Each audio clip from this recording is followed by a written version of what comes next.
ਵਾਹਿਗੁਰੂ ਸਾਹਿਬ JIO.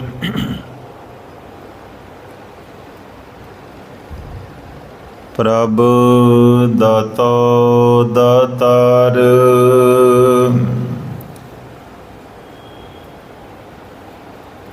ਪਰਿਓ Jachak ਇਕ ਸ਼ਰਨਾ।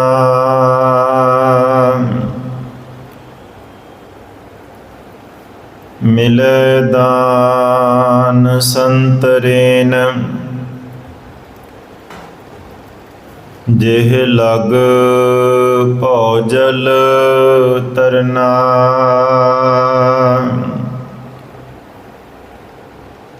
ਬੇਨਤ ਕਰੋ ਅਰਦਾਸ ਸੁਨੋ, ਜੇ ਠਾਕੁਰ ਭਾਵੈ।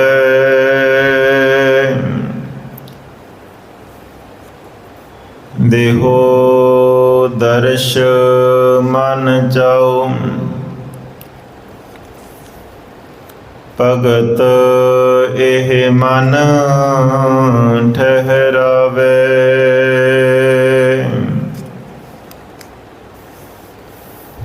ਬਲਿਓ ਚਰਾਗ ਅੰਧਿਆਰ ਮੈਂ,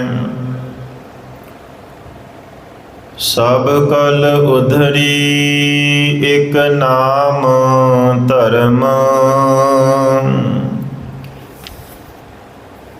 ਪ੍ਰਗਟ ਸਗਲ ਹਰ ਭਵਨ ਮੈਂ, ਜਨ ਨਾਨਕ ਗੁਰ ਪਾਰ ਬ੍ਰਹਮ। ਵਾਹਿਗੁਰੂ ਸਾਹਿਬ ਜੀਓ। ਪਹਿਲ ਪੁਰੀਏ ਪੁੰਡਰਕ ਵਨਾ, ਤਾਚੇ ਹੰਸਾ ਸਗਲੇ ਜਨਾ। ਪਹਿਲ ਪੁਰੀਏ ਪੁੰਡਰਕ ਵਨਾ, ਤਾਚੇ ਹੰਸਾ ਸਗਲੇ ਜਨਾ। ਕ੍ਰਿਸ਼ਨਾ ਤੇ ਜਾਨੋ ਹਰ, ਹਰ ਨਾਚੰਤੀ ਨਾਚਨਾ। ਪਹਿਲ ਪੁਰ ਸਾਬਿਰਾ, ਅਥੋਨ ਪੁਰ ਸਾਧ ਮਰਾ। ਆਸਗਾ ਆਸ ਉਸਗਾ, ਹਰ ਕਾ ਬਾਗਰਾ। ਨਾਚੈ ਪਿੰਧੀ ਮੈਂ ਸਾਗਰਾ। ਰਹਾਉ ਨਾਚੰਤੀ ਗੋਪੀ ਜਨਾ, ਨਈਆ ਤੇ ਬੈਰੇ ਕਨਾ। ਤਰਕ ਨਾਚਾ ਭ੍ਰਮੀਆਂ ਚਾ, ਕੇਸਵਾ ਬਚਾਉਨੀ ਆਈਏ ਮਈਏ ਏਕ ਆਨ ਜੀਓ। ਪਿੰਧੀ ਉਬਕਲੇ ਸੰਸਾਰਾ, ਭ੍ਰਮ ਭ੍ਰਮ ਆਏ ਤੁਮ ਜੇ ਦੁਆਰਾ।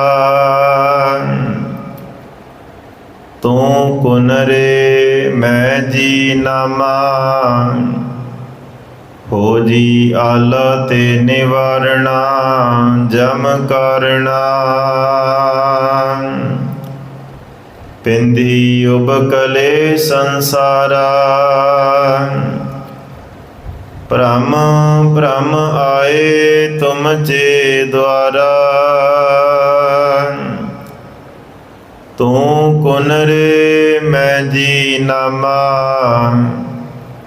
ਹੋ ਜੀ ਆਲਾ ਤੇ ਨਿਵਾਰਣਾ ਜਮ ਕਰਣਾ। ਪਰਮ ਸਨਮਾਨਯੋਗ ਚਵਰ ਛਤਰ ਤਖਤ ਦੇ ਮਾਲਕ ਹਾਜ਼ਰਾ ਹਜ਼ੂਰ ਜਾਹਰਾ ਜਹੂਰ ਸਰਬ ਕਲਾ ਭਰਪੂਰ। ਵਾਲੀ ਦੋ ਜਹਾਨ ਜੁਗੋ ਜੁਗ ਅਟਲ ਸਤਿਗੁਰੂ। ਧੰਨ ਧੰਨ ਸ੍ਰੀ ਗੁਰੂ ਗ੍ਰੰਥ ਸਾਹਿਬ ਮਹਾਰਾਜ ਜੀ ਦੀ ਪਵਿੱਤਰ ਪਾਵਨ ਹਜ਼ੂਰੀ ਅੰਦਰ ਜੁੜ ਮਿਲ ਬੈਠੀ ਸਮੂਹ ਗੁਰੂ ਪਿਆਰੀ ਗੁਰੂ ਸਵਾਰੀ ਸਾਧ ਸੰਗਤ ਜੀ। ਸਤਿਗੁਰ ਜੀ ਦੀ ਮਹਾਨ ਕਿਰਪਾ ਰਹਿਮਤ ਬਖਸ਼ਿਸ਼ ਹੋਈ ਹੈ। ਸਤ ਸੰਗਤ ਦੀਆਂ ਅਮੋਲਕ ਘੜੀਆਂ ਬਖਸ਼ਿਸ਼ ਹੋਈਆਂ ਹਨ। ਸਤਿਗੁਰ ਜੀ ਦੀ ਪਾਵਨ ਅੰਮ੍ਰਿਤ ਬਾਣੀ ਆਸਾ ਕੀ ਵਾਰ ਦਾ ਸ਼ਬਦ ਕੀਰਤਨ ਆਪ ਜੀ ਨੇ ਸਰਵਣ ਕੀਤਾ। ਆਓ ਕੁਝ ਸਮਾਂ ਆਪਣੀਆਂ ਚਿੱਤ ਬਿਰਤੀਆਂ ਨੂੰ ਇਕਾਗਰ ਕਰਦੇ ਹੋਏ ਸਤਿਗੁਰ ਜੀ ਦੇ ਪਾਵਨ ਸ਼ਬਦ ਦੀ ਵਿਚਾਰ ਦੇ ਨਾਲ ਜੁੜੀਏ। ਸਤਿਗੁਰ ਜੀ ਦੀ ਰਹਿਮਤ ਸਦਕਾ ਅੱਜ ਦਾ ਜੋ ਪਾਵਨ ਸ਼ਬਦ ਹੁਕਮ ਰੂਪ ਵਿੱਚ ਬਖਸ਼ਿਸ਼ ਹੋਇਆ ਹੈ, ਧਨਾਸਰੀ ਰਾਗ ਅੰਦਰ ਭਗਤ ਨਾਮਦੇਵ ਜੀ ਦਾ ਉਚਾਰਨ ਕੀਤਾ ਹੋਇਆ ਇਹ ਪਾਵਨ ਸ਼ਬਦ ਹੈ, ਜੋ ਕਿ ਸ੍ਰੀ ਗੁਰੂ ਗ੍ਰੰਥ ਸਾਹਿਬ ਮਹਾਰਾਜ ਜੀ ਦੇ ਅੰਗ 693 ਤੋਂ ਆਰੰਭ ਹੋ ਕੇ 694 ਤੇ ਇਸ ਪਾਵਨ ਸ਼ਬਦ ਦੀ ਸੰਪੂਰਨਤਾ ਹੈ। 3 ਪਦਿਆਂ ਦਾ ਇਹ ਸ਼ਬਦ ਹੈ। ਆਓ ਭਗਤ ਨਾਮਦੇਵ ਜੀ ਦੇ ਇਹਨਾਂ ਪਾਵਨ ਬਚਨਾਂ ਦੀ ਵਿਚਾਰ ਦੇ ਨਾਲ ਜੁੜੀਏ। ਵਿਚਾਰਾਂ ਦੀ ਆਰੰਭਤਾ ਤੋਂ ਪਹਿਲਾਂ ਸਤਿਗੁਰਾਂ ਦੀ ਬਖਸ਼ੀਸ਼ ਦੁਹਰਾਓ, ਪਿਆਰ ਦੇ ਨਾਲ ਫਤਿਹ ਬੁਲਾਓ। ਕੋਈ ਰਸਨਾ ਵਾਂਝੀ ਨਾ ਰਹੇ, ਸਾਰੇ ਮਿਲ ਕੇ ਆਖੋ ਜੀ ਵਾਹਿਗੁਰੂ ਜੀ ਕਾ ਖਾਲਸਾ ਵਾਹਿਗੁਰੂ ਜੀ ਕੀ ਫਤਿਹ। ਬਾਣੀ ਦੀ ਵਿਲੱਖਣਤਾ ਹੈ ਕਿ ਬਾਣੀ ਵਿੱਚ ਸਤਿਗੁਰੂ ਜੀ ਨੇ ਕਈ ਭਾਸ਼ਾਵਾਂ ਦੇ ਸ਼ਬਦ ਜਿਹੜੇ ਨੇ ਉਹਨਾਂ ਨੂੰ ਸ਼ਾਮਲ ਕੀਤਾ ਹੈ। ਬਾਬਾ ਫਰੀਦ ਸਾਹਿਬ ਦੀ ਪੰਜਾਬੀ ਵੀ ਹੈ, ਹਿੰਦੀ ਦੇ ਸ਼ਬਦ ਵੀ ਹੈ ਨੇ, ਸੰਸਕ੍ਰਿਤ ਦੇ ਸ਼ਬਦ ਵੀ ਹੈ ਨੇ, ਸੰਸਕ੍ਰਿਤੀ ਹੈ, ਫਾਰਸੀ ਦੇ ਸ਼ਬਦ ਵੀ ਮੌਜੂਦ ਨੇ ਤੇ ਕਈ ਭਾਸ਼ਾਵਾਂ ਨੇ। ਉਹਨਾਂ ਵਿੱਚੋਂ ਭਗਤ ਨਾਮਦੇਵ ਜੀ ਦੀ ਉਚਾਰਨ ਕੀਤੀ ਹੋਈ ਜੋ ਬਾਣੀ ਹੈ ਉਹਦੇ ਵਿੱਚ ਮਰਾਠੀ ਦੇ ਜਿਹੜੇ ਸ਼ਬਦ ਨੇ ਉਹ ਵੀ ਆਪਾਂ ਨੂੰ ਮਿਲਦੇ ਨੇ। ਜਿਵੇਂ ਇਹ ਜਿਹੜਾ ਸ਼ਬਦ ਹੈ ਇਹਦੇ ਵਿੱਚ ਮਰਾਠੀ ਭਾਸ਼ਾ ਦੇ ਤੇ ਸੰਸਕ੍ਰਿਤ ਭਾਸ਼ਾ ਦੇ ਮਿਲੇ ਜੁਲੇ ਸ਼ਬਦ ਨੇ, ਜਿਸ ਕਰਕੇ ਇਸ ਸ਼ਬਦ ਨੂੰ ਪੜ੍ਹਦਿਆਂ ਹੋਇਆਂ ਵਿਚਾਰਦਿਆਂ ਹੋਇਆਂ ਬੜਾ ਧਿਆਨ ਰੱਖਣਾ ਪੈਂਦਾ ਹੈ ਕਿ ਇਹਨਾਂ ਸ਼ਬਦਾਂ ਦੇ ਜਿਹੜੇ ਅਰਥ ਨੇ ਉਹਨਾਂ ਨੂੰ ਬੜੇ ਵਿਚਾਰ ਕੇ ਧਿਆਨ ਦੇ ਨਾਲ ਕੀਤਾ ਜਾਏ, ਤਾਂ ਕਿ ਜੋ ਭਗਤ ਨਾਮਦੇਵ ਜੀ ਸਾਨੂੰ ਸਮਝਾ ਰਹੇ ਨੇ ਉਸ ਵਿਚਾਰ ਨੂੰ ਆਪਾਂ ਚੰਗੀ ਤਰ੍ਹਾਂ ਜਾਣ ਜਾਈਏ, ਸਮਝ ਜਾਈਏ। ਸੋ ਜੋ ਰਹਾਉ ਦੀਆਂ ਪੰਗਤੀਆਂ ਨੇ, ਪਹਿਲ ਪੁਰਸਾਬਿਰਾ ਅਥੋਨ ਪੁਰਸਾਦ ਮਰਾ, ਆਸਗਾ ਆਸ ਉਸਗਾ ਹਰ ਕਾ ਬਾਗਰਾ, ਨਾਚੈ ਪਿੰਧੀ ਮੈਂ ਸਾਗਰਾ। ਜੋ ਸ਼ਬਦ ਦਾ ਮੁੱਖ ਭਾਵ ਹੈ ਉਹਦੇ ਵਿੱਚ ਭਗਤ ਨਾਮਦੇਵ ਜੀ ਨੇ ਸ੍ਰਿਸ਼ਟੀ ਦੀ ਰਚਨਾ ਦੀ ਗੱਲ ਕਰਦਿਆਂ ਇਹ ਗੱਲ ਸਮਝਾਈ ਹੈ ਕਿ ਰਚਨਾ ਪਰਮਾਤਮਾ ਨੇ ਕੀਤੀ ਹੈ। ਮਾਇਆ ਦਾ ਪਸਾਰਾ ਕਰ ਦਿੱਤਾ ਸੰਸਾਰ ਦੇ ਵਿੱਚ ਤੇ ਜਿੰਨੇ ਵੀ ਜੀ ਜੰਤ ਨੇ ਉਹ ਸਾਰੇ ਹੀ ਇਸ ਮਾਇਆ ਦੇ ਪ੍ਰਭਾਵ ਹੇਠ ਜੀ ਰਹੇ ਨੇ। ਪਰ ਮਾਇਆ ਦੇ ਪ੍ਰਭਾਵ ਹੇਠ ਜੀਣ ਕਰਕੇ ਸੱਚ ਨਾਲੋਂ ਟੁੱਟੇ ਹੋਏ ਨੇ। ਪਰ ਜਿਹੜਾ ਕੋਈ ਸਤਿਗੁਰੂ ਦੀ ਕਿਰਪਾ ਦੇ ਨਾਲ ਜਿਹਨੂੰ ਸਮਝ ਆ ਜਾਂਦੀ ਹੈ, ਪਤਾ ਲੱਗ ਜਾਂਦਾ ਹੈ, ਉਹ ਮਾਇਆ ਦੇ ਪ੍ਰਭਾਵ ਵਿੱਚੋਂ ਨਿਕਲ ਕੇ ਅਕਾਲ ਪੁਰਖ ਵਾਹਿਗੁਰੂ ਪਰਮਾਤਮਾ ਦੇ ਚਰਨਾਂ ਨਾਲ ਜੁੜ ਜਾਂਦਾ ਹੈ ਤੇ ਉਹਦਾ ਜਨਮ ਮਰਨ ਦਾ ਗੇੜ ਕੱਟਿਆ ਜਾਂਦਾ ਹੈ। ਇਹ ਖੇਡ ਹੈ। ਤੇ ਇੱਦਾਂ ਦੇ ਸ਼ਬਦ ਆਪਾਂ ਬਾਣੀ ਵਿੱਚ ਕਈ ਪੜ੍ਹਦੇ ਹਾਂ, ਜਿੱਥੇ ਸਤਿਗੁਰੂ ਜੀ ਨੇ ਸ੍ਰਿਸ਼ਟੀ ਦੀ ਰਚਨਾ ਦੀ ਗੱਲ ਕੀਤੀ। ਸਾਚੇ ਤੇ ਪਵਨਾ ਭਇਆ, ਪਵਨੈ ਤੇ ਜਲ ਹੋਏ, ਜਲ ਤੇ ਤ੍ਰਿਭਵਨ ਸਾਜਿਆ, ਘਟ ਘਟ ਜੋਤ ਸਮੋਏ। ਪਹਿਲਾਂ ਪਰਮਾਤਮਾ, ਪਰਮਾਤਮਾ ਤੋਂ ਹਵਾ, ਹਵਾ ਤੋਂ ਪਾਣੀ, ਪਾਣੀ ਤੋਂ ਸੰਸਾਰ ਦੀ ਰਚਨਾ ਹੋਈ ਹੈ। ਤੇ ਇਹ ਵੀ ਆਖ ਦਿੱਤਾ ਕਿ ਜੋ ਪਰਮਾਤਮਾ ਰਚਨਹਾਰ ਹੈ ਉਹ ਹਰ ਇੱਕ ਘਟ ਦੇ ਵਿੱਚ ਆਪ ਮੌਜੂਦ ਹੈ। ਹਰ ਇੱਕ ਜ਼ਰਰੇ ਜ਼ਰਰੇ ਵਿੱਚ ਪਰਮਾਤਮਾ ਆਪ ਬੈਠਾ ਹੈ। ਜ਼ਿਮੀ ਜ਼ਮਾਨ ਕੇ ਬਿਖੈ ਸਮਸਤ ਏਕ ਜੋਤ ਹੈ। ਨਾ ਘਾਟ ਹੈ ਨਾ ਬਾੜ ਹੈ ਨਾ ਘਾਟ ਬਾੜ ਹੋਤ ਹੈ। ਸੋ ਭਗਤ ਨਾਮਦੇਵ ਜੀ ਨੇ ਸ਼ਬਦ ਦੀ ਆਰੰਭਤਾ ਕੀਤੀ, ਪਹਿਲ ਪੁਰੀਏ ਪੁੰਡਰਕ ਵਨਾ। ਪ੍ਰੋਫੈਸਰ ਸਾਹਿਬ ਸਿੰਘ ਜੀ ਨੇ ਜਿਹੜੇ ਅਰਥ ਕੀਤੇ ਨੇ ਕਿ ਪਹਿਲਾਂ ਪਹਿਲ ਜੋ ਸੰਸਾਰ ਬਣਿਆ, ਜਗਤ ਬਣਿਆ, ਪਹਿਲ ਪੁਰੀਏ ਪੁੰਡਰਕ ਵਨਾ। ਪੁੰਡਰਕ ਕਹਿੰਦੇ ਨੇ ਚਿੱਟੇ ਕਮਲ ਦਿਆਂ ਫੁੱਲਾਂ ਨੂੰ। ਵਨਾਂ ਦਾ ਭਾਵ ਉਹਨਾਂ ਨੇ ਕੀਤਾ ਜਿੱਥੇ ਬਹੁਤ ਵੱਡੀ ਗਿਣਤੀ ਵਿੱਚ ਕਮਲ ਦੇ ਫੁੱਲ ਖਿੜੇ ਹੋਣ। ਵਣ ਹੁੰਦਾ ਜਿੱਥੇ ਇੱਕੋ ਕਿਸਮ ਦੇ ਬੜੇ ਰੁੱਖ ਜਿਹੜੇ ਨੇ ਇੱਕੋ ਕਿਸਮ ਦੇ ਹੋਣ। ਜੰਗਲ ਦੇ ਵਿੱਚ ਅਨੇਕਾਂ ਭਾਂਤਾਂ ਦੇ ਰੁੱਖ ਹੁੰਦੇ ਨੇ, ਅਲੱਗ-ਅਲੱਗ ਕਿਸਮਾਂ ਦੇ, ਅਲੱਗ-ਅਲੱਗ ਤਰ੍ਹਾਂ ਦੇ। ਜੰਗਲ ਵਿੱਚ ਕਈ ਤਰ੍ਹਾਂ ਦੇ ਮਿਲ ਜਾਣਗੇ, ਪਰ ਜਿਹਨੂੰ ਆਪਾਂ ਵਣ ਕਹਿ ਦਿੰਦੇ ਹਾਂ, ਵਣ ਦਾ ਭਾਵ ਹੁੰਦਾ ਹੈ ਕਿ ਰੁੱਖ ਹੈ ਬਹੁਤ ਨੇ ਪਰ ਹੈ ਇੱਕੋ ਤਰ੍ਹਾਂ ਦੇ ਨੇ, ਲਗਭਗ ਇੱਕ ਪ੍ਰਜਾਤੀ ਦੇ ਰੁੱਖ ਬਹੁਤੇ ਮਿਲਣਗੇ। ਸੋ ਇਹ ਫਰਕ ਹੁੰਦਾ ਜੰਗਲ ਤੇ ਵਣ ਦਾ। ਤੇ ਪਾਤਸ਼ਾਹ ਮਹਾਰਾਜ ਜੀ ਆਖਦੇ ਨੇ ਪਹਿਲ ਪੁਰੀਏ ਪੁੰਡਰਕ ਵਨਾ। ਜਿਹੜਾ ਪਹਿਲ ਸੰਸਾਰ ਬਣਿਆ ਉਹ ਮਾਨੋ ਇੱਦਾਂ ਜਿਵੇਂ ਚਿੱਟੇ ਕਮਲ ਦੇ ਫੁੱਲ ਨੇ, ਬਹੁਤਾਤ ਗਿਣਤੀ ਵਿੱਚ, ਵੱਡੀ ਗਿਣਤੀ ਵਿੱਚ। ਤਾਚੇ ਹੰਸਾ ਸਗਲੇ ਜਨ। ਤੇ ਜਿੰਨੇ ਵੀ ਜੀ ਨੇ ਇਹ ਮੰਨ ਲਓ ਹੰਸਾਂ ਦੇ ਵਰਗੇ ਨੇ ਜਿਹੜੇ ਇਸ ਕੌਲ ਫੁੱਲਾਂ ਦੇ ਖੇਤ ਵਿੱਚ ਰਹਿ ਰਹੇ ਨੇ। ਇਹ ਪ੍ਰੋਫੈਸਰ ਸਾਹਿਬ ਸਿੰਘ ਜੀ ਨੇ ਅਰਥ ਕੀਤੇ ਨੇ ਕਿ ਜਿਹੜਾ ਸੰਸਾਰ ਹੈ ਉਹ ਕੌਲ ਫੁੱਲਾਂ ਦਾ ਖੇਤ ਹੈ। ਜਿੰਨੇ ਜੀ ਜੰਤ ਨੇ ਉਹ ਮਾਨੋ ਇਸ ਕੌਲ ਫੁੱਲਾਂ ਦੇ ਖੇਤ ਦੇ ਹੰਸ ਨੇ। ਪਰ ਜਿਹੜੇ ਸੰਪਰਦਾਈ ਅਰਥ ਕੀਤੇ ਨੇ, ਫਰੀਦਕੋਟ ਵਾਲਾ ਟੀਕਾ ਆਪਾਂ ਪੜ੍ਹਦੇ ਹਾਂ, ਉਹਦੇ ਵਿੱਚ ਉਹਨਾਂ ਨੇ ਅਰਥ ਕੀਤੇ ਨੇ ਕਿ ਜਿਹੜਾ ਜੋ ਸਨਾਤਨ ਮਤ ਦੀ ਵਿਚਾਰ ਹੈ ਕਿ ਪਹਿਲਾਂ ਬ੍ਰਹਮਾ ਜੀ ਪੈਦਾ ਹੋਏ, ਕਮਲ ਦਾ ਫੁੱਲ ਪੈਦਾ ਹੋਇਆ, ਕਮਲ ਫੁੱਲ ਤੇ ਬ੍ਰਹਮਾ ਜੀ ਪ੍ਰਗਟ ਹੋਏ। ਉਹਨਾਂ ਨੇ ਫਿਰ ਸੰਸਾਰ ਦੀ ਰਚਨਾ ਕੀਤੀ। ਕਿ ਭਗਤ ਨਾਮਦੇਵ ਜੀ ਉਹਨਾਂ ਦਾ ਮਤ ਸਾਡੇ ਸਾਹਮਣੇ ਰੱਖ ਰਹੇ ਨੇ। ਜਿਵੇਂ ਆਪਾਂ ਬਾਣੀ ਵਿੱਚ ਬਚਨ ਪੜ੍ਹਦੇ ਹਾਂ, ਨਾਭ ਕਮਲ ਤੇ ਬ੍ਰਹਮਾ ਉਪਜੈ ਵੇਦ ਪੜ੍ਹੈ ਮੁਖ ਕੰਠ ਸਵਾਰ।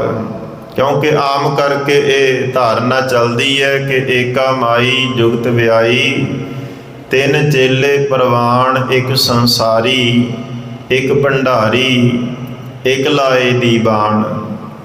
ਕਿ ਸਭ ਤੋਂ ਪਹਿਲਾਂ ਮਾਇਆ ਹੈ, ਪਰਮਾਤਮਾ ਤੋਂ ਮਾਇਆ ਪੈਦਾ ਹੋਈ। ਮਾਇਆ ਤੋਂ ਫਿਰ ਅੱਗੇ ਇਹ ਤਿੰਨ ਦੇਵਤੇ ਪੈਦਾ ਹੋਏ ਤੇ ਇਹਨਾਂ ਤਿੰਨਾਂ ਨੇ ਫਿਰ ਅੱਗੇ ਸੰਸਾਰ ਦੀ ਰਚਨਾ ਦਾ ਕਾਰਜ ਸੰਭਾਲਿਆ। ਇੱਕ ਪੈਦਾ ਕਰ ਰਿਹਾ ਹੈ, ਇੱਕ ਸੰਭਾਲ ਰਿਹਾ ਹੈ, ਇੱਕ ਨਾਸ਼ ਕਰ ਰਿਹਾ ਹੈ।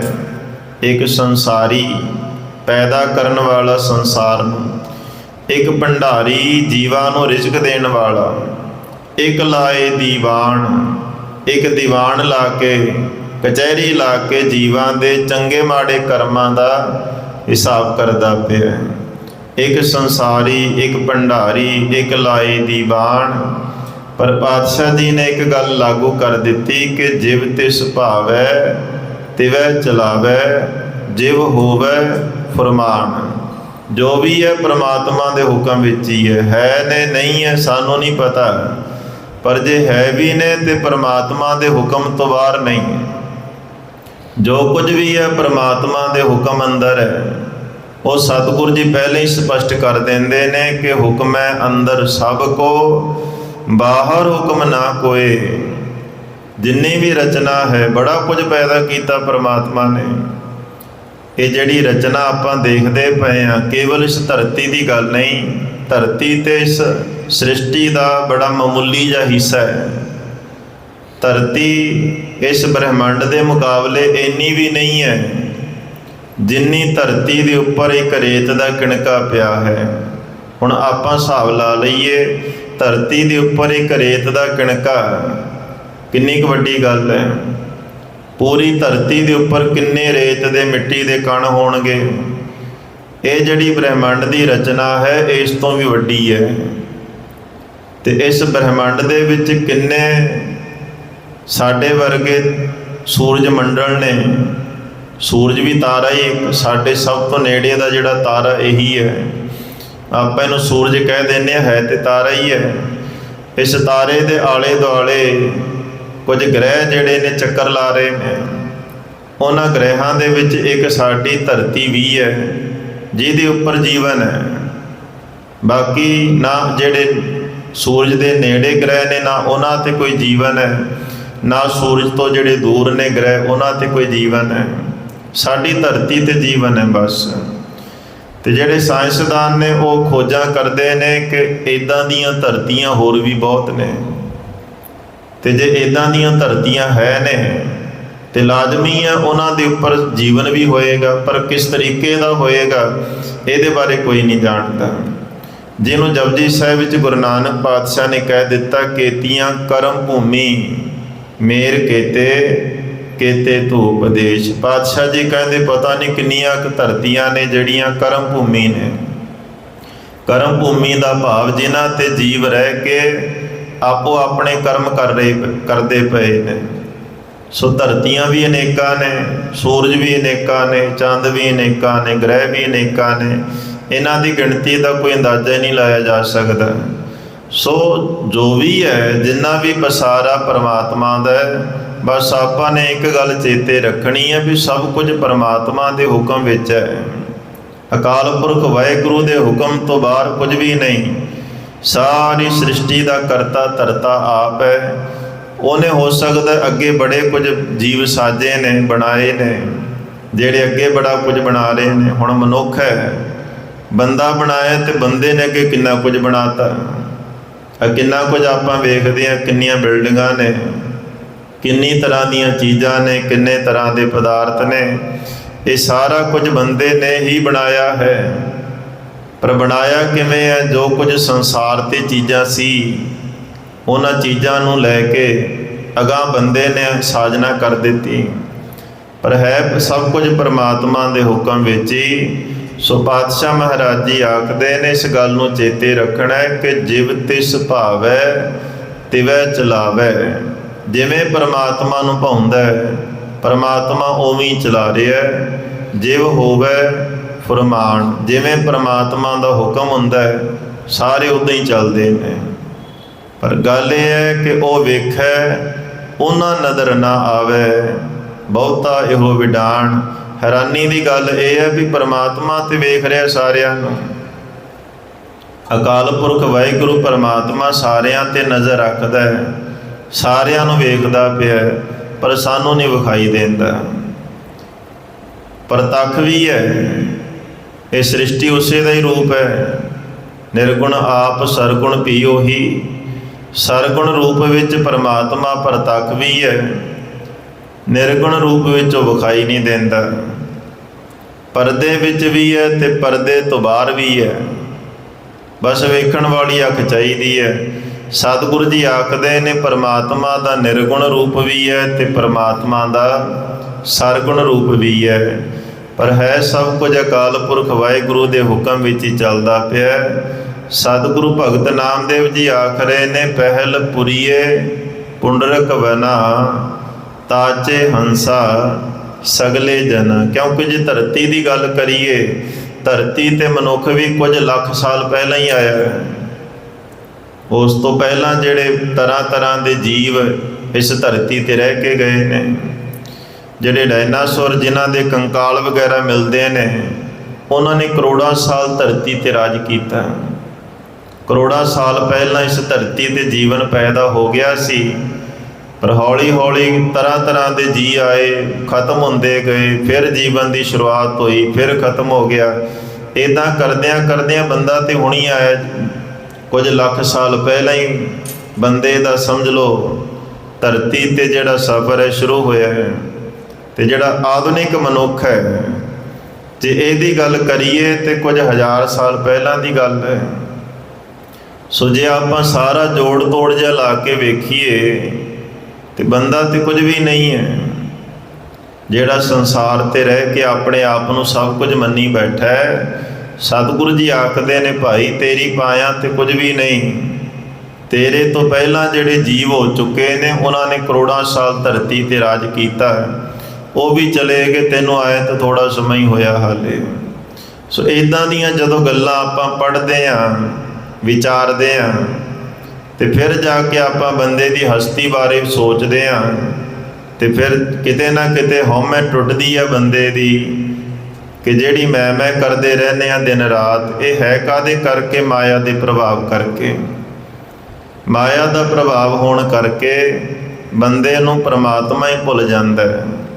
ਇਹ ਮਾਇਆ ਜਿਤ ਹਰ ਵਿਸਰੈ, ਮੋਹ ਉਪਜੈ ਭਾਉ ਦੂਜਾ ਲਾਇਆ।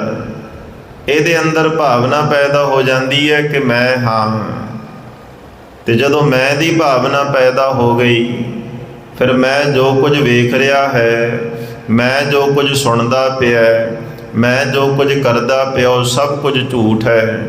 ਕਿਉਂਕਿ ਸਾਡੇ ਅਨੁਭਵ ਝੂਠੇ ਨੇ, ਸਾਡਾ ਵੇਖਿਆ ਹੋਇਆ ਝੂਠ ਹੈ, ਸਾਡਾ ਸੁਣਿਆ ਹੋਇਆ ਝੂਠ ਹੈ। ਕਿਉਂਕਿ ਅਸੀਂ ਆਪਣੇ ਤਰੀਕੇ ਨਾਲ ਸੋਚਦੇ ਹਾਂ। ਇੱਥੇ ਜਿੰਨੇ ਤਰ੍ਹਾਂ ਦੇ ਬੰਦੇ ਨੇ ਉਨੇ ਤਰ੍ਹਾਂ ਦਾ ਸੰਸਾਰ ਹੈ ਉਹਨਾਂ ਦਾ, ਉਨੀ ਤਰ੍ਹਾਂ ਦੀ ਦੁਨੀਆ ਹੈ। ਹਰ ਇੱਕ ਬੰਦੇ ਦੀ ਆਪਣੀ ਦੁਨੀਆ ਵੱਖਰੀ ਹੈ, ਹਰ ਇੱਕ ਬੰਦੇ ਦਾ ਆਪਣਾ ਸੰਸਾਰ ਵੱਖਰਾ ਹੈ।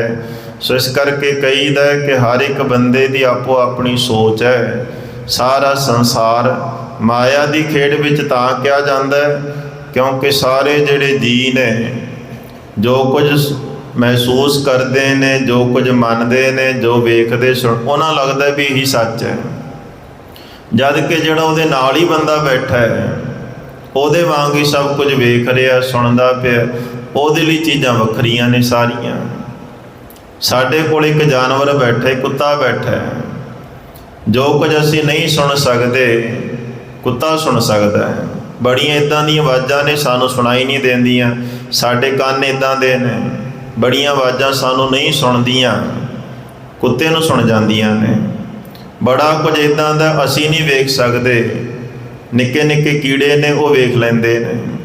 ਮਧੂਮੱਖੀ ਹੈ, ਉਹ ਬੜਾ ਕੁਝ ਵੇਖ ਲੈਂਦੀ ਹੈ ਅੱਖਾਂ ਨਾਲ, ਅਸੀਂ ਨਹੀਂ ਵੇਖ ਪਾਉਂਦੇ। ਬੜੇ ਤਰ੍ਹਾਂ ਦੀਆਂ ਤਰੰਗਾਂ ਨੇ, ਉਹਨੂੰ ਦਿਸਦੀਆਂ ਨੇ, ਸਾਨੂੰ ਦਿਸਦੀਆਂ ਕੋਈ ਨਹੀਂ।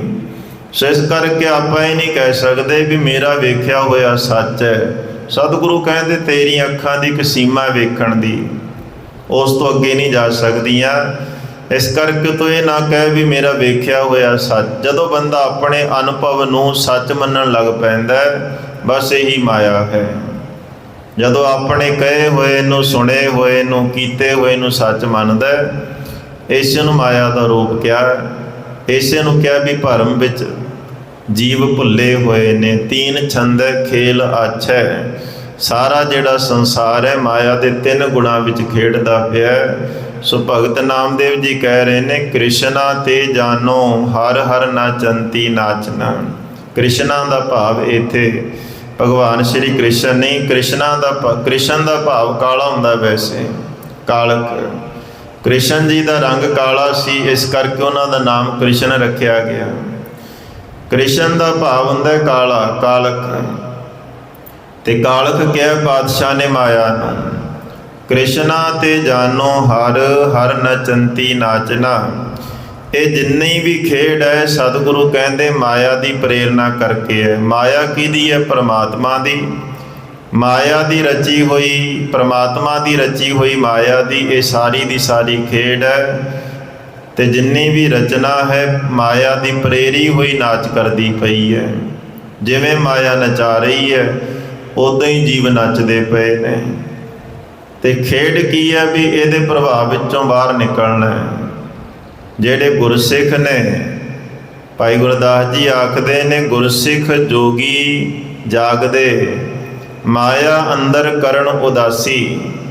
ਜਿਹੜੇ ਜਾਗ ਜਾਂਦੇ ਨੇ, ਜਿਨ੍ਹਾਂ ਨੂੰ ਜਾਗ ਆ ਜਾਂਦੀ ਹੈ, ਸੁਤੜੇ ਅਸੰਖ ਮਾਇਆ ਝੂਠੀ ਕਾਰਣੇ, ਨਾਨਕ ਸੇ ਜਾਗਨ ਜੇ ਰਸਨਾ ਨਾਮ ਉਚਾਰਣੇ। ਉਹਨਾਂ ਨੂੰ ਅਸਲੀਅਤ ਪਤਾ ਲੱਗ ਜਾਂਦੀ ਹੈ ਕਿ ਮਾਇਆ ਅਸਤ ਹੈ, ਪਰਮਾਤਮਾ ਸੱਤ ਹੈ, ਅਸੀਂ ਸੱਤ ਦੇ ਨਾਲ ਜੁੜਨਾ ਹੈ। ਜੋਗੀ ਸੰਤੋਖ ਦਾਸ ਨੇ ਪੁੱਛਿਆ ਸੀ, ਪਾਤਸ਼ਾਹ ਜੀ ਮਾਇਆ ਝੂਠੀ ਹੈ, ਸੰਸਾਰ ਅਸਤ ਹੈ, ਫਿਰ ਸੱਤ ਕਿਉਂ ਜਾਪਦਾ ਹੈ? ਗੁਰੂ ਅਰਜਨ ਦੇਵ ਮਹਾਰਾਜ ਜੀ ਆਖਦੇ ਬਿਲਕੁਲ ਉੱਦਾਂ ਜਿਵੇਂ ਸੁਪਨਾ ਵੇਖਦੇ ਹੋਏ ਸਾਨੂੰ ਸੁਪਨਾ ਸੱਚ ਹੀ ਪ੍ਰਤੀਤ ਹੁੰਦਾ ਹੈ। ਜਿੰਨਾ ਚਿਰ ਸੁੱਤੇ ਹਾਂ ਸੁਪਨਾ ਵੇਖਦੇ ਪਏ ਹਾਂ, ਸਾਨੂੰ ਲੱਗਦਾ ਵੀ ਜੋ ਸੁਪਨੇ ਵਿੱਚ ਵੇਖ ਰਹੇ ਹਾਂ ਸਭ ਕੁਝ ਸੱਚ ਹੈ। ਪਰ ਜਿੱਦਾਂ ਹੀ ਸਾਡੀ ਜਾਗ ਖੁੱਲ੍ਹਦੀ ਹੈ ਆਪਾਂ ਕਹਿੰਦੇ ਹਾਂ ਸੁਪਨਾ ਝੂਠ ਸੀ, ਜੋ ਮੈਂ ਵੇਖਿਆ ਸਭ ਕੁਝ ਝੂਠ ਸੀ। ਮੈਂ ਤੇ ਆਪਣੇ ਮੰਜੇ ਤੇ ਪਿਆ, ਸੁਪਨੇ ਵਿੱਚ ਮੈਂ ਪਤਾ ਨਹੀਂ ਕਿੱਥੇ ਕਿੱਥੇ ਘੁੰਮ ਰਿਹਾ ਸੀ। ਜਦੋਂ ਜਾਗ ਆ ਗਈ ਤੇ ਸੁਪਨਾ ਝੂਠ ਹੋ ਗਿਆ। ਜਿਸ ਦਿਨ ਸੁਰਤ ਆ ਜਾਏਗੀ ਨਾ, ਸੱਚ ਦੀ ਪਛਾਣ ਹੋ ਜਾਏਗੀ, ਉਸ ਦਿਨ ਮਾਇਆ ਵੀ ਝੂਠੀ ਜਾਪੇਗੀ। ਉਸ ਦਿਨ ਪਤਾ ਲੱਗੇਗਾ ਵੀ ਹਾਂ ਜੋ ਕੁਝ ਮੰਨੀ ਬੈਠੇ ਸੀ ਸਭ ਕੁਝ ਹੀ ਝੂਠ ਸੀ, ਮਾਇਆ ਦਾ ਪ੍ਰਭਾਵ ਸੀ। ਜਿਸ ਦਿਨ ਇਹਦੇ ਵਿੱਚੋਂ ਨਿਕਲ ਗਏ ਤੇ ਮਾਇਆ ਦੇ ਪ੍ਰਭਾਵ ਵਿੱਚੋਂ ਨਿਕਲਣ ਵਾਸਤੇ ਪਰਿਵਾਰ ਨਹੀਂ ਤਿਆਗਣਾ ਪੈਂਦਾ। ਪਹਿਲਾਂ ਵਿਚਾਰਧਾਰਾ ਚੱਲਦੀ ਸੀ ਵੀ ਪਰਿਵਾਰ ਛੱਡ ਦਿਓ, ਸਮਾਜ ਛੱਡ ਦਿਓ, ਫੇਰ ਹੀ ਮਾਇਆ ਵਿੱਚੋਂ ਬਾਹਰ ਆਉਂਗੇ। ਸਤਿਗੁਰੂ ਕਹਿੰਦੇ ਮਾਇਆ ਦਾ ਪ੍ਰਭਾਵ ਤੇ ਚਾਰੇ ਪਾਸੀ ਹੈ। ਬ੍ਰਹੇ ਗ੍ਰਹਿ ਤਜ ਬਨਖੰਡ ਜਾਈਐ, ਚੁਨ ਖਾਈਐ ਕੰਦਾ, ਅਜੋ ਵਿਕਾਰ ਨਾ ਛੋੜਈ, ਪਾਪੀ ਮਨ ਮੰਦਾ। ਜੰਗਲਾਂ ਵਿੱਚ ਬੈਠਿਆਂ ਨੂੰ ਵੀ ਤੇ ਮਾਇਆ ਵਿਆਪਦੀ ਹੈ। ਉੱਥੇ ਬੈਠਿਆਂ ਦੇ ਮਨਾਂ ਵਿੱਚ ਵੀ ਵਿਕਾਰ ਪੈਦਾ ਹੁੰਦੇ ਨੇ। ਉੱਥੇ ਬੈਠਿਆਂ ਦੇ ਮਨਾਂ ਵਿੱਚ ਵੀ ਤਰ੍ਹਾਂ ਤਰ੍ਹਾਂ ਦੀਆਂ ਗੱਲਾਂ ਪੈਦਾ ਹੁੰਦੀਆਂ ਨੇ। ਸੋ ਪਾਤਸ਼ਾਹ ਕਹਿੰਦੇ ਜਿਹੜੇ ਛੱਡ ਕੇ ਦੌੜ ਵੀ ਗਏ, ਮਾਇਆ ਨੇ ਤੇ ਉਹਨਾਂ ਦਾ ਖਹਿੜਾ ਵੀ ਨਹੀਂ ਛੱਡਿਆ। ਇਹ ਤੇ ਮਾਇਆ ਇੱਦਾਂ ਦੀ ਇਹਨੇ ਦੇਵੀ ਦੇਵਤੇ ਨਹੀਂ ਛੱਡੇ। ਮੋਹਣੀ ਮੋਹ ਲੀਏ ਤ੍ਰੈ ਗੁਣੀਆਂ, ਲੋਭ ਵਿਆਪੀ ਝੂਠੀ ਦੁਨੀਆ, ਮੇਰੀ ਮੇਰੀ ਕਰਕੇ ਸੰਚੀ, ਅੰਤ ਕੀ ਵਾਰ ਸਗਲ ਲੈ ਛਲੀਏ। ਬੰਦਾ ਗਿਣਤੀ ਕਰਦਾ ਰਹਿੰਦਾ ਹੈ, ਮੇਰੇ ਕੋਲ ਕੀ ਹੈ, ਮੇਰਾ ਕੀ ਹੈ, ਸਾਰੀ ਗਿਣਤੀ ਮਿਣਤੀ ਕਰਦਾ ਰਹਿੰਦਾ। ਅਖੀਰ ਵਿੱਚ ਜਾ ਕੇ ਪਤਾ ਲੱਗਦਾ ਵੀ ਮੇਰਾ ਤੇ ਕੁਝ ਹੈ ਹੀ ਨਹੀਂ, ਮੇਰਾ ਕਰਨਾ ਹੀ ਝੂਠ ਸੀ। ਕਹੇ ਕਬੀਰ ਸੁਨੋ ਰੇ ਸੰਤੋ, ਮੇਰੀ ਮੇਰੀ ਝੂਠੀ। ਇਹ ਝੂਠ ਸੀ ਜਿਹਨੂੰ ਆਪਾਂ ਸੱਚ ਮੰਨ ਕੇ ਬੈਠੇ ਹਾਂ। ਚਿਰਗਟ ਫਾਰ ਚਟਾਰਾ ਲੈ ਗਿਓ, ਤਰੀ ਤਾਗਰੀ ਛੋਟੀ। ਪਿੰਜਰੇ ਵਿੱਚ ਚਿੜਾ ਰੱਖਿਆ, ਚਿੜੇ ਨੂੰ ਦਾਣੇ ਪਾਏ ਨੇ ਕੁੱਜੀ ਵਿੱਚ, ਠੂਠੀ ਵਿੱਚ ਦਾਣੇ ਪਾਏ, ਕੁੱਜੀ ਵਿੱਚ ਪਾਣੀ ਪਾਇਆ। ਉਹਨੂੰ ਵੀ ਲੱਗਦਾ ਵੀ ਚੀਜ਼ਾਂ ਮੇਰੀਆਂ ਨੇ।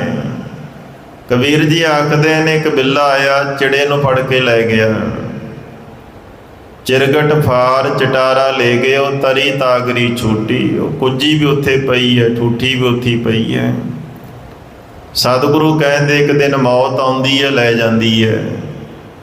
ਜਿਹੜਾ ਮਕਾਨ ਆਪਣਾ ਕਹਿ ਰਿਹਾ ਸੀ ਉਹ ਵੀ ਇੱਥੇ ਰਹਿ ਗਿਆ। ਜਿਨ੍ਹਾਂ ਪੈਸਿਆਂ ਨੂੰ ਆਪਣਾ ਕਹਿ ਰਿਹਾ ਸੀ ਉਹ ਵੀ ਇੱਥੇ ਪਏ ਨੇ। ਜਿਹੜੇ ਕੱਪੜੇ, ਜਿਹੜੀ ਜ਼ਮੀਨ, ਜਿਹੜਾ ਸੋਨਾ ਚਾਂਦੀ ਜੋ ਵੀ ਹੈ ਸਭ ਕੁਝ ਇੱਥੇ ਦਾ ਇੱਥੇ ਰਹਿ ਜਾਂਦਾ ਹੈ। ਇੱਕ ਬੰਦਾ ਗਿਣਤੀ ਕਰ ਰਿਹਾ ਸੀ, ਪਸ਼ੂ ਜਾ ਰਹੇ ਨੇ ਚਰਨ ਵਾਸਤੇ। 15 ਗਾਵਾਂ ਚਲੀਆਂ ਗਈਆਂ, 20 ਮੱਝਾਂ ਗਈਆਂ, 5 ਕੱਟੀਆਂ ਚਲੀਆਂ ਗਈਆਂ, 6 ਬੱਚੇ ਚਲੇ ਗਏ। ਉਹ ਗਿਣਤੀ ਕਰੀ ਜਾਂਦਾ ਬੈਠਾ। ਸ਼ਾਮ ਹੋਈ ਤੇ ਫਿਰ ਗਿਣਦਾ, ਇੰਨੇ ਪਸ਼ੂ ਚਰ ਕੇ ਵਾਪਸ ਆ ਗਏ, ਇੱਕ ਵੱਛੀ ਨਹੀਂ ਆਈ। ਉਹਦੀ ਚਿੰਤਾ ਵਿੱਚ, ਉਹਦੀ ਫਿਕਰ ਵਿੱਚ ਲੱਗਿਆ ਹੋਇਆ, ਕਿਉਂ ਨਹੀਂ ਆਈ। ਇੱਕ ਬੰਦਾ ਕਹਿੰਦਾ ਭਾਈ ਇਹ ਗਾਵਾਂ ਮੱਝਾਂ ਤੇਰੀਆਂ ਨੇ? ਕਹਿੰਦਾ ਨਹੀਂ, ਮੇਰੀ ਤੇ ਇੱਕ ਵੀ ਨਹੀਂ ਹੈ। ਕਹਿੰਦੇ ਫਿਰ ਤੂੰ ਗਿਣਤੀ ਵਿੱਚ ਕਿਉਂ ਪਿਆ ਹੋਇਆ? ਕਮਾਲ ਦੀ ਗੱਲ ਹੈ, ਤੇਰਾ ਕੁਝ ਹੈ ਹੀ ਨਹੀਂ, ਇੱਕ ਵੀ ਪਸ਼ੂ ਤੇਰਾ ਨਹੀਂ, ਤੂੰ ਐਵੇਂ ਚਿੰਤਾ ਕਰੀ ਜਾਂਦਾ, ਐਵੇਂ ਗਿਣਤੀ ਦੇ ਚੱਕਰ ਵਿੱਚ ਪਿਆ। ਤੇ ਸਤਿਗੁਰੂ ਆਖਦੇ ਨੇ ਬੰਦੇ ਦੀ ਹਾਲਤ ਇੱਦਾਂ ਹੀ ਹੈ ਕੁਝ ਵੀ ਨਹੀਂ ਆਪਣਾ, ਮੇਰਾ ਤੇ ਕੁਝ ਵੀ ਨਹੀਂ। ਜੋ ਕੁਝ ਵੀ ਸੀ ਪਰਮਾਤਮਾ ਦੀ ਸੀ, ਪਰ ਆਪਾਂ ਗਿਣਤੀ ਵਿੱਚ ਪੈ ਗਏ, ਗਿਣਤੀਆਂ ਗਿਣੀ ਗਏ। ਪਰ ਇਹਦੇ ਨਾਲ ਹੋਇਆ ਕਿ ਮਨ ਤੇ ਪ੍ਰਭਾਵ ਇਹ ਪੈ ਗਿਆ ਵੀ ਮੇਰੇ ਕੋਲ ਬੜਾ ਕੁਝ ਹੈ। ਪਰ ਜਿਸ ਦਿਨ ਸਮਝ ਆ ਜਾਂਦੀ ਹੈ ਕਬੀਰ ਮੇਰਾ ਮੁਝ ਮੈਂ ਕਿਛ ਨਹੀਂ, ਜੋ ਕੁਛ ਹੈ ਸੋ ਤੇਰਾ, ਤੇਰਾ ਤੁਝ ਕੋ ਸੌਂਪ ਤੇ ਕਿਆ ਲਾਗੈ ਮੇਰਾ। ਜਿਸ ਦਿਨ ਪਤਾ ਲੱਗ ਗਿਆ ਵੀ ਮੇਰਾ ਤੇ ਹੈ ਹੀ ਨਹੀਂ ਕੁਝ ਵੀ, ਜੋ ਕੁਝ ਵੀ ਹੈ ਸਭ ਕੁਝ ਉਸੇ ਦਾ ਹੀ ਹੈ। ਮੈਨੂੰ ਤੇ ਵਰਤਣ ਵਾਸਤੇ ਮਿਲਿਆ, ਕੁਝ ਸਮਾਂ ਵਰਤਾਂਗਾ, ਹੰਢਾਵਾਂਗਾ, ਫਿਰ ਸਭ ਕੁਝ ਛੱਡ ਕੇ ਇੱਕ ਦਿਨ ਚਲੇ ਵੀ ਜਾਣਾ। ਨਾਲ ਕੀ ਜਾਏਗਾ, ਮੇਰੇ ਕੀਤੇ ਕਰਮ ਜਾਣਗੇ। ਜੇ ਮੈਂ ਬੰਦਗੀ ਕੀਤੀ ਹੈ, ਸੇਵਾ ਕੀਤੀ ਹੈ, ਚੰਗੇ ਕਰਮ ਕੀਤੇ ਨੇ, ਉਹੀ ਮੇਰੇ ਨਾਲ ਨਿਭਣਗੇ। ਪਰ ਜੇ ਕਰਮ ਮਾੜੇ ਕੀਤੇ, ਮਾਇਆ ਦੇ ਅਧੀਨ ਹੋ ਕੇ ਲੋਕਾਂ ਨੂੰ ਠੱਗਦਾ ਰਿਹਾ, ਬੇਈਮਾਨੀਆਂ ਕਰਦਾ ਰਿਹਾ, ਉਹ ਪਾਪਾਂ ਦੀ ਪੰਡ ਵੀ ਮੇਰੇ ਸਿਰ 'ਤੇ ਰੱਖੀ ਜਾਣੀ ਹੈ। ਬਾਬਾ ਮੋਹਰੀ ਜੀ ਨੇ ਇੱਕ ਵਾਰ ਪਿਤਾ ਜੀ ਨੂੰ ਆਖਿਆ ਕਿ ਪਿਤਾ ਜੀ, ਆਪਣੇ ਘਰ ਇੰਨਾ ਚੜਾਵਾ ਚੜ੍ਹਦਾ ਹੈ, ਬਹੁਤ ਪੈਸੇ ਚੜ੍ਹਦੇ ਨੇ, ਸੰਗਤਾਂ ਲੈ ਕੇ ਆਉਂਦੀਆਂ ਨੇ, ਮੈਂ ਕਦੇ 1 ਲੱਖ ਟਕਾ ਗਿਣ ਕੇ ਨਹੀਂ ਵੇਖਿਆ। ਜੇ ਤੁਹਾਡੀ ਇਜਾਜ਼ਤ ਹੋਵੇ ਤੇ ਗਿਣ ਲਾਂ। ਗਿਣਤੀ ਕਰਨ ਦਾ ਬੰਦੇ ਨੂੰ ਬਹੁਤ ਸ਼ੌਂਕ ਹੈ, ਤੇ ਬੰਦਾ ਪੈਸਾ ਗਿਣਦਾ ਹੋਵੇ ਤੇ ਪੈਸਾ ਗਿਣਦਿਆਂ ਤੇ ਇਹ ਵਿਚਾਰ ਹੁੰਦੀ ਨਾ ਵੀ ਇਹ ਜਿਹੜੇ ਪੈਸੇ ਨੇ, ਜਦੋਂ ਬੰਦਾ ਗਿਣਦਾ ਪੈਸਿਆਂ ਨੂੰ ਤੇ ਇਹ ਨਹੀਂ ਹੁੰਦਾ ਮਨ ਵਿੱਚ ਵੀ ਛੇਤੀ ਗਿਣਤੀ ਮੁੱਕੇ। ਬੰਦਾ ਕਹਿੰਦਾ ਵੀ ਚੱਲਦੀ ਹੋ ਰਹੀ, ਬਸ ਹੋਰ ਨੋਟ ਨਿਕਲੀ ਜਾਣ, ਇਹ ਮੁੱਕਣ ਹੀ ਨਾ ਬਸ। ਜਿੰਨੀ ਗਿਣਤੀ ਵੱਧ ਜਾਏ ਓਨਾ ਬੰਦੇ ਦਾ ਮਨ ਖੁਸ਼ ਹੁੰਦਾ ਹੈ, ਪਰ ਇਹ ਨਹੀਂ ਸੋਚਦਾ ਵੀ ਗਿਣਤੀਆਂ ਮਿਣਤੀਆਂ ਤੇ ਸਾਰੀਆਂ ਝੂਠੀਆਂ ਨੇ। ਬਾਬਾ ਮੋਹਰੀ ਜੀ ਕਹਿੰਦੇ, ਪਿਤਾ ਜੀ, ਜੇ ਤੁਹਾਡੀ ਆਗਿਆ ਹੋਵੇ 1 ਲੱਖ ਟਕਾ ਮੈਂ ਗਿਣ ਕੇ ਵੇਖਣਾ। ਉਹ ਕਹਿਣ ਲੱਗੇ, ਸਤਿਗੁਰੂ ਕਹਿਣ ਲੱਗੇ, ਭਾਈ ਗਿਣ ਲੈ। ਪੁੱਤਰ ਸੀ ਗੁਰੂ ਦਾ। ਪਾਤਸ਼ਾਹ ਮਹਾਰਾਜ ਜੀ ਕਹਿੰਦੇ, ਗਿਣ ਲੈ ਭਾਈ, ਭੇਟਾ ਪਈ ਹੈ, ਲੈ ਜਾ ਚੱਕ ਕੇ ਸਾਰੀ। ਪੈਸੇ ਪਏ ਸੀ, ਸਿੱਕੇ ਪਏ, ਸਿੱਕੇ ਵੀ ਛੋਟੇ ਛੋਟੇ ਹੁੰਦੇ ਸੀ ਪਹਿਲਾਂ, ਦਮੜੀਆਂ ਹੁੰਦੀਆਂ ਸੀ, ਟਕੇ ਹੁੰਦੇ ਸੀ, ਪੈਸੇ ਹੁੰਦੇ ਸੀ। ਬਾਬਾ ਮੋਹਰੀ ਜੀ ਲੈ ਕੇ ਚੱਕ ਕੇ, ਹੁਣ 1 ਲੱਖ ਟਕਾ ਗਿਣਨਾ ਤੇ ਸਮਾਂ ਲੱਗਦਾ ਉਹਦੇ ਵਾਸਤੇ। 2-4 ਦਿਨ ਲੰਘ ਗਏ ਤੇ ਬਾਬਾ ਮੋਹਰੀ ਜੀ ਆਏ ਨਹੀਂ ਸੰਗਤ ਵਿੱਚ। ਤੇ ਜਦੋਂ 4 ਕੁ ਦਿਨਾਂ ਬਾਅਦ ਆਏ ਤੇ ਸੰਗਤ ਵਿੱਚ ਆਏ ਤੇ ਸਤਿਗੁਰਾਂ ਨੇ ਪੁੱਛਿਆ ਵੀ ਪੁੱਤਰ ਜੀ ਕਿੱਥੇ ਰਹਿ ਗਏ, ਤੁਸੀਂ ਸੰਗਤ ਵਿੱਚ ਨਹੀਂ ਆਏ, ਨਾ ਨਿਤਨੇਮ ਕੀਤਾ, ਨਾ ਬਾਣੀ ਪੜ੍ਹੀ, ਨਾ ਸੰਗਤ ਕੀਤੀ, ਨਾ ਸੇਵਾ ਕੀਤੀ, ਪਹਿਲਾਂ ਕਰਦੇ ਰਹਿੰਦੇ ਸੀ। ਕਹਿੰਦੇ, ਪਿਤਾ ਜੀ ਮੈਂ ਪੈਸੇ ਗਿਣਦਾ ਪਿਆ ਸੀ, ਪੈਸੇ ਗਿਣਦਿਆਂ ਸਮਾਂ ਤੇ ਲੱਗਦਾ ਹੀ ਹੈ, ਪਰ ਮੈਨੂੰ ਬੜੀ ਖੁਸ਼ੀ ਹੈ, ਮੈਂ 1 ਲੱਖ ਟਕਾ ਗਿਣ ਲਿਆ। ਤੇ ਗੁਰੂ ਅਮਰਦਾਸ ਮਹਾਰਾਜ ਜੀ ਕਹਿੰਦੇ, ਪੁੱਤਰ ਜੀ ਆਪਣੇ ਹੱਥਾਂ ਵੱਲ ਨਜ਼ਰ ਮਾਰੋ, ਹੱਥ ਤੇ ਵੇਖੋ ਆਪਣੇ। ਜਦੋਂ ਬਾਬਾ ਮੋਹਰੀ ਜੀ ਨੇ ਆਪਣੇ ਹੱਥ ਵੇਖੇ ਤੇ ਹੱਥ ਕਾਲੇ ਹੋਏ ਪਏ, ਕਿਉਂਕਿ ਤਾਂਬੇ ਦੇ, ਪਿੱਤਲ ਵਗੈਰਾ ਦੇ ਸਿੱਕੇ ਹੁੰਦੇ ਸੀ, ਉਹ ਜਦੋਂ ਗਿਣਦੇ ਸੀ ਤੇ ਉਹਦੇ ਨਾਲ ਹੱਥ ਕਾਲੇ ਹੋ ਜਾਂਦੇ ਸਿੱਕਿਆਂ ਨਾਲ। ਬਾਬਾ ਮੋਹਰੀ ਜੀ ਨੇ ਵੇਖਿਆ ਵੀ ਹੱਥ ਕਾਲੇ ਹੋ ਗਏ, ਸੱਚਮੁੱਚ ਕਾਲੇ ਹੋ ਗਏ। ਕਹਿੰਦੇ, ਪਿਤਾ ਜੀ ਸਿੱਕੇ ਗਿਣਦਿਆਂ ਹੱਥ ਕਾਲੇ ਹੋ ਗਏ। ਗੁਰੂ ਅਮਰਦਾਸ ਮਹਾਰਾਜ ਜੀ ਕਹਿੰਦੇ, ਵੇਖ ਪੁੱਤ, ਇਹਨਾਂ ਪੈਸਿਆਂ ਦੇ ਚੱਕਰ ਵਿੱਚ ਇੱਕ ਤੇ ਤੂੰ ਸੰਗਤ ਵਿੱਚ ਨਹੀਂ ਆਇਆ, ਕਿਉਂਕਿ ਇੱਕ ਪਹਿਲੀ ਗੱਲ ਤੇ ਹੈ ਵੀ ਪੈਸਾ ਆਪਣਾ ਨਹੀਂ ਹੈ, ਸੰਗਤ ਦਾ। ਸੰਗਤ ਦਾ ਚੜਾਇਆ ਹੋਇਆ ਪੈਸਾ, ਇਹਦੇ ਵਿੱਚ ਆਪਣਾ ਤੇ 1 ਰੁਪਈਆ ਵੀ ਨਹੀਂ ਹੈ, 1 ਪੈਸਾ ਵੀ ਨਹੀਂ ਹੈ। ਚਲੋ ਤੇਰਾ ਮਨ ਸੀ ਗਿਣਤੀ ਕਰਨ ਦਾ, ਤੂੰ ਗਿਣਤੀ ਭਾਵੇਂ ਕੀਤੀ ਹੈ ਪੁੱਤਰ ਜੀ, ਪਰ ਇਹ ਵੇਖ ਤੂੰ 4 ਦਿਨ ਸੰਗਤ ਵਿੱਚ ਨਹੀਂ ਆਇਆ, ਬਾਣੀ ਨਹੀਂ ਪੜ੍ਹੀ, ਸੇਵਾ ਨਹੀਂ ਕੀਤੀ, ਸੰਗਤ ਨਹੀਂ ਕੀਤੀ, ਤੇਰੇ ਜਿਹੜੇ ਹੱਥ ਸੀ ਉਹ ਵੀ ਕਾਲੇ ਹੋ ਗਏ। ਕਹਿੰਦੇ, ਹਾਂ ਪਿਤਾ ਜੀ ਇਹ ਤੇ ਹੈ। ਪਾਤਸ਼ਾਹ ਜੀ ਕਹਿੰਦੇ, ਜਦੋਂ ਮਾਇਆ ਦਾ ਪ੍ਰਭਾਵ ਮਨ ਤੇ ਪੈਂਦਾ ਨਾ, ਇਹੀ ਕੁਝ ਵਾਪਰਦਾ ਹੈ। ਬੰਦੇ ਨੂੰ ਰੱਬ ਭੁੱਲ ਜਾਂਦਾ ਹੈ, ਬੰਦੇ ਨੂੰ ਗੁਰੂ ਭੁੱਲ ਜਾਂਦਾ ਹੈ, ਤੇ ਜਿਹੜਾ ਮਨ ਹੈ ਉਹ ਮਾਇਆ ਦੀ ਕਾਲਖ ਲੱਗਣ ਕਰਕੇ ਕਾਲਾ ਹੋ ਜਾਂਦਾ ਹੈ, ਮਨ ਕਾਲਾ ਹੋ ਜਾਂਦਾ ਹੈ। ਇਸ ਕਰਕੇ ਰਹਿਣਾ ਮਾਇਆ ਦੇ ਵਿੱਚ ਹੀ ਹੈ। ਕਹੈ ਨਾਨਕ ਗੁਰ ਪ੍ਰਸਾਦੀ ਜਿਨ੍ਹਾਂ ਲਿਵ ਲਾਗੀ, ਤਿਨ ਵਿੱਚੇ ਮਾਇਆ ਪਾਇਆ। ਰਹਿਣਾ ਮਾਇਆ ਦੇ ਵਿੱਚ ਹੀ ਹੈ, ਪਰ ਮਾਇਆ ਤੋਂ ਨਿਰਲੇਪ ਰਹਿਣਾ ਆਪਾਂ ਨੇ। ਉਹਦਾ ਤਰੀਕਾ ਇੱਕੋ ਹੀ ਹੈ ਵੀ ਸੁਰਤ ਜਿਹੜੀ ਹੈ ਬਾਣੀ ਨਾਲ ਜੋੜ ਕੇ ਰੱਖਣੀ ਹੈ। ਆਪਣਾ ਜਿਹੜਾ ਧਿਆਨ ਹੈ ਉਹ ਜੋੜ ਕੇ ਰੱਖਣਾ ਪਰਮਾਤਮਾ ਨਾਲ। ਪਰ ਅਸੀਂ ਬੈਠੇ ਗੁਰੂ ਦੀ ਹਜ਼ੂਰੀ ਵਿੱਚ ਹੁੰਦੇ ਹਾਂ, ਮਾਫ ਕਰਿਓ, ਸਾਡੀ ਸੁਰਤ ਜੁੜੀ ਹੁੰਦੀ ਮਾਇਆ ਨਾਲ। ਬਾਣੀ ਪੜ੍ਹਦਾ ਹੁੰਦਾ ਬੰਦਾ, ਸੁਰਤ ਮਾਇਆ ਨਾਲ ਜੁੜੀ ਹੈ। ਵਾਹਿਗੁਰੂ ਵਾਹਿਗੁਰੂ ਕਰਦਾ, ਸੁਰਤ ਜੁੜੀ ਮਾਇਆ ਨਾਲ। ਮਾਇਆ ਮਨੋ ਨ ਵਿਸਰੈ, ਮੰਗੈ ਦਮਾ ਦਮ, ਸੋ ਪ੍ਰਭ ਚਿਤ ਨ ਆਵਈ, ਨਾਨਕ ਨਹੀਂ ਕਰਮ। ਸਤਿਗੁਰੂ ਕਹਿੰਦੇ, ਰੱਬ ਤੇ ਚੇਤੇ ਆਉਂਦਾ ਹੀ ਨਹੀਂ, ਮਾਇਆ ਹੀ ਚੇਤੇ ਆਉਂਦੀ ਹੈ। ਕਬੀਰ ਚੁਗੈ ਚਿਤਾਰੈ ਭੀ ਚੁਗੈ, ਚੁਗ ਚੁਗ ਚਿਤਾਰੈ, ਜੈਸੇ ਬਚਰੇ ਕੂੰਜ, ਮਨ ਮਾਇਆ ਮਮਤਾਰੇ। ਜਿਵੇਂ ਕੂੰਜ ਜਿਹੜੀ ਹੈ ਚੁਗਦੀ ਹੈ ਨਾ, ਦਾਣਾ ਚੁਗਦੀ, ਇੱਕ ਦਾਣਾ ਚੁਗਦੀ, ਉਹਦਾ ਧਿਆਨ ਬੱਚਿਆਂ ਨਾਲ ਜੁੜਿਆ ਹੁੰਦਾ ਹੈ। ਬਾਣੀ ਵਿੱਚ ਬਚਨ ਆਇਆ ਕਿ ਕੂੰਜ ਜਿਹੜੀ ਆਪਣੇ ਬੱਚੇ ਆਪਣੇ ਧਿਆਨ ਨਾਲ ਪਾਲਦੀ ਹੈ। ਊਡੇ ਉਡਾਵੇ ਸਹਿ ਕੋਸਾ, ਤਿਸ ਪਾਛੈ ਬਚਰੇ ਸ਼ਰਿਆ, ਤਿਨ ਕਵਣ ਖਲਾਵੇ ਕਵਣ ਚੁਗਾਵੇ, ਮਨ ਮੈਂ ਸਿਮਰਨ ਕਰਿਆ। ਉਹ ਜਿਹੜੀ ਕੂੰਜ ਹੈ ਧਿਆਨ ਦੇ ਨਾਲ ਹੀ ਬੱਚੇ ਪਾਲ ਲੈਂਦੀ ਆ ਆਪਣੇ। ਸਤਿਗੁਰੂ ਧਿਆਨ ਦੀ ਵਡਿਆਈ ਸਮਝਾਉਂਦੇ ਨੇ ਵੀ ਧਿਆਨ ਦੇ ਨਾਲ ਇੱਕ ਪੰਛੀ ਹੈ ਕੂੰਜ, ਬੱਚੇ ਪਾਲ ਲੈਂਦੀ ਆ ਆਪਣੇ। ਕੂੰਜ ਕਿਤੇ ਹੋਰ ਬੈਠੀ ਹੈ, ਉਹਦੇ ਜਿਹੜੇ ਬੱਚੇ ਨੇ ਸੈਂਕੜੇ ਮੀਲ ਦੂਰ ਬੈਠੇ ਨੇ ਉਹਦੇ ਤੋਂ, ਪਰ ਧਿਆਨ ਦੀ ਤਾਕਤ ਇੰਨੀ ਜ਼ਿਆਦਾ ਹੈ, ਕੂੰਜ ਇੱਥੇ ਬੈਠੀ ਆ, ਸੈਂਕੜੇ ਮੀਲ ਦੂਰ ਬੈਠੇ ਬੱਚੇ ਪਾਲ ਲੈਂਦੀ ਆ ਆਪਣੇ।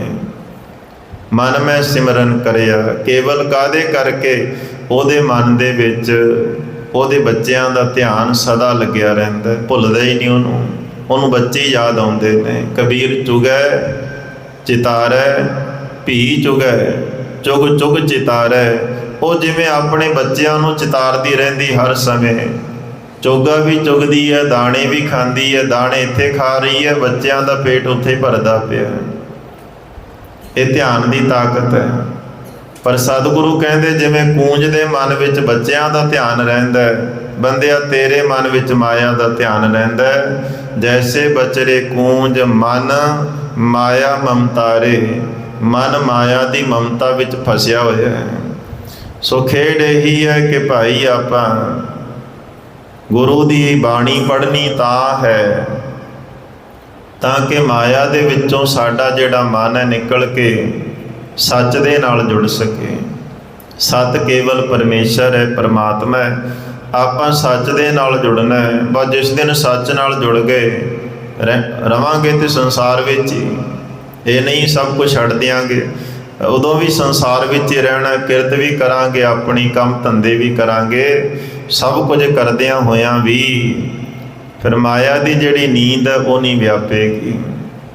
ਇਹ ਮਨ ਈਟੀ ਹਾਥ ਕਰੋ ਫੁਨ ਨੇਤਰੋ, ਨੀਂਦ ਨਾ ਆਵੇ। ਸਤਿਗੁਰੂ ਕਹਿੰਦੇ ਫਿਰ ਨਹੀਂ ਨੀਂਦ ਆਏਗੀ ਮਾਇਆ ਦੀ।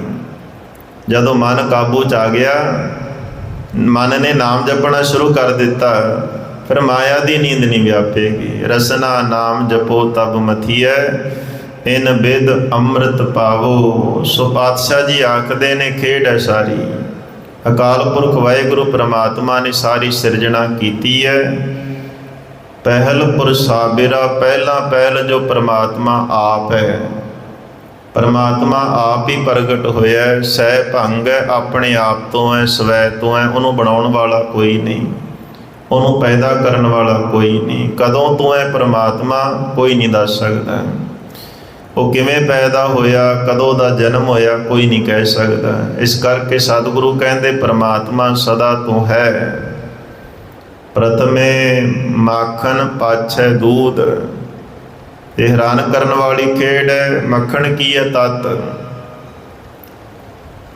ਤੇ ਜਿਹੜਾ ਤੱਤ ਹੈ ਮੱਖਣ ਦੁੱਧ ਵਿੱਚੋਂ ਨਿਕਲਦਾ ਹੈ।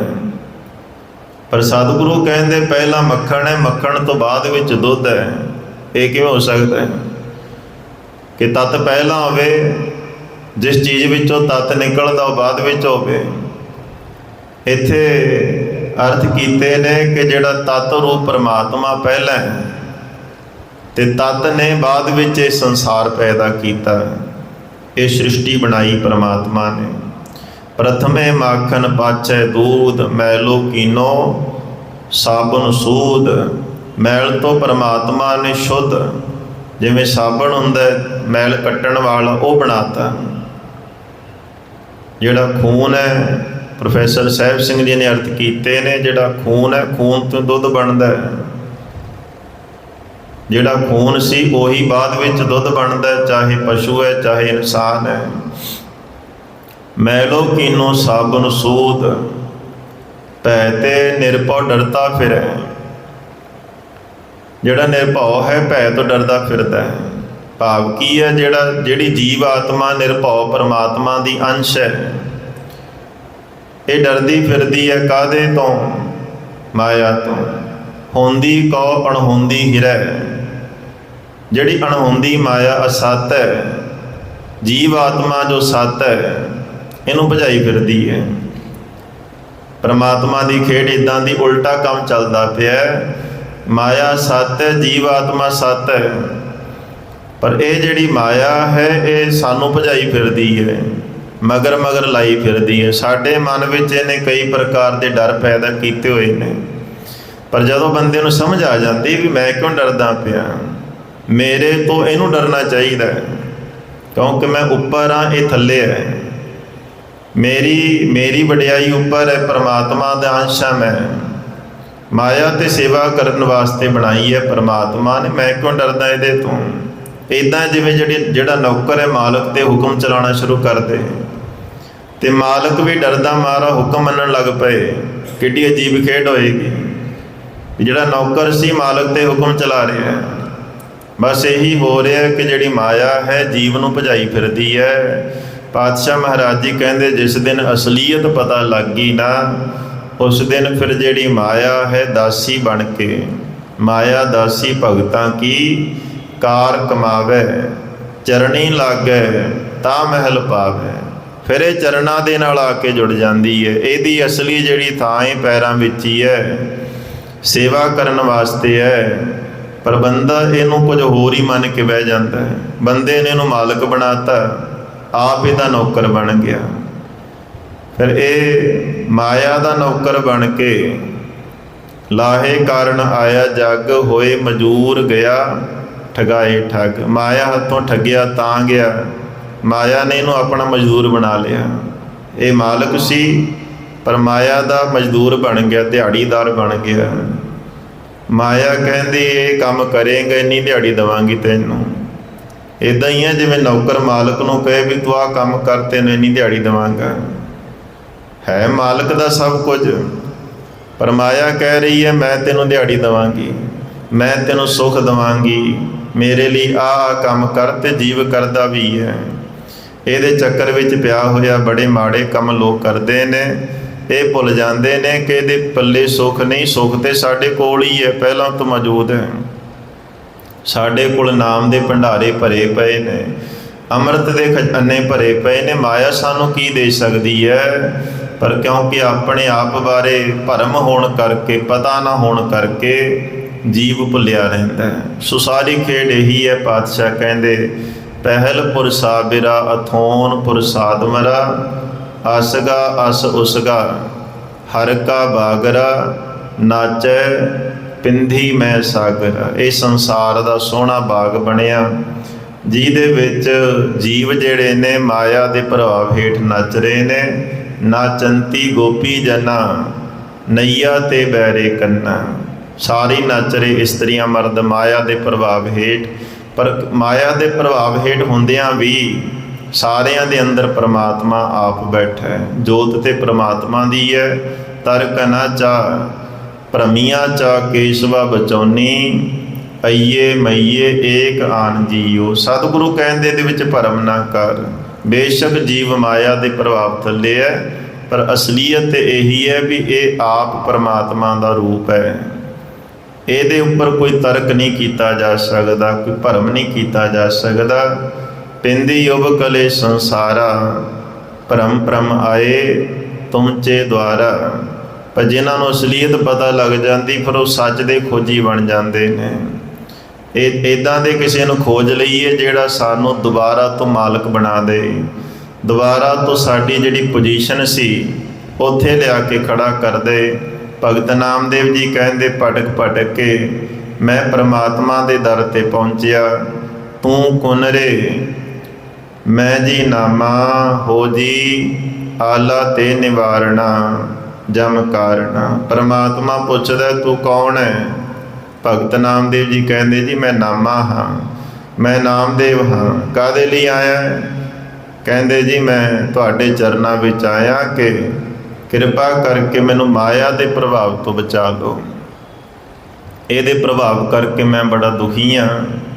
ਮਾਲਕ ਸੀ ਨੌਕਰ ਬਣ ਗਿਆ ਤੇ ਤੁਸੀਂ ਕਿਰਪਾ ਕਰਕੇ ਮੇਰੇ ਮਾਇਆ ਦੇ ਬੰਧਨ ਕੱਟ ਦਿਓ, ਤਾਂ ਕਿ ਜੋ ਮੇਰੇ ਸਿਰ ਤੇ ਸਹਿਮ ਬਣਿਆ ਹੋਇਆ, ਡਰ ਬਣਿਆ, ਚਿੰਤਾ ਬਣੀ ਹੈ ਵੀ ਅੱਜ ਕੁਝ ਚਲਾ ਗਿਆ ਤੇ ਪਤਾ ਨਹੀਂ ਕੀ ਹੋਏਗਾ, ਕਿਰਪਾ ਕਰਕੇ ਇਹ ਮੇਰਾ ਡਰ ਦੂਰ ਕਰ ਦਿਓ। ਤੇ ਸਤਿਗੁਰੂ ਦੀ ਕਿਰਪਾ ਨਾਲ ਜਿਨ੍ਹਾਂ ਨੂੰ ਨਾਮ ਦੀਆਂ ਦਾਤਾਂ ਪ੍ਰਾਪਤ ਹੋ ਜਾਂਦੀਆਂ ਨੇ, ਉਹਨਾਂ ਦੇ ਸਾਰੇ ਡਰ ਮਨ ਵਿੱਚੋਂ ਨਿਕਲ ਜਾਂਦੇ। ਨਿਰਭਉ ਜਪੈ ਸਗਲ ਭਉ ਮਿਟੈ, ਪ੍ਰਭ ਕਿਰਪਾ ਤੇ ਪ੍ਰਾਣੀ ਛੁਟੈ। ਸਤਿਗੁਰੂ ਕਿਰਪਾ ਕਰ ਨਿਤਨੀਆਂ ਵਿਚਾਰਾਂ ਪ੍ਰਵਾਨ ਕਰਨੀਆਂ, ਬੋਲਦਿਆਂ ਪਾਸੋਂ ਹੋਈਆਂ ਬੇਅੰਤ ਭੁੱਲਾਂ ਗਲਤੀਆਂ ਦੀ ਖਿਮਾ ਬਖਸ਼ਿਸ਼ ਕਰਨੀ ਜੀ ਗੁਰੂ ਸਾਹਿਬ, ਅਤੇ ਆਪ ਸੰਗਤ ਬਖਸ਼ਣ ਯੋਗ ਹੋ ਬਖਸ਼ ਲੈਣਾ ਜੀ। ਅੰਤ ਪਾ ਫਤਿਹ ਨਾਲ ਸਾਂਝ। ਵਾਹਿਗੁਰੂ ਜੀ ਕਾ ਖਾਲਸਾ, ਵਾਹਿਗੁਰੂ ਜੀ ਕੀ ਫਤਿਹ।